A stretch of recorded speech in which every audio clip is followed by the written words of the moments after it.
किसने सवाल किया? किसी ने तो सवाल किया, तो अब उसी दिन का देख लो, तुम्हारे किसी पोस्ट पे, सिंगापुर वाले पोस्ट पे एक महानुभाव ने लिखा कि तुम पैंट पहनना भूल गई हो।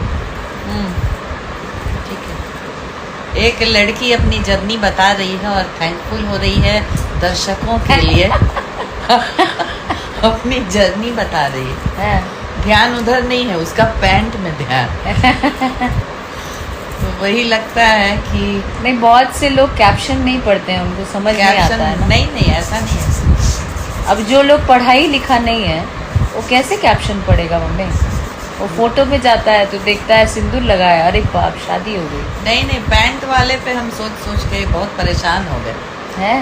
हाँ, तो लिखने पे हम कभी लिखते नहीं।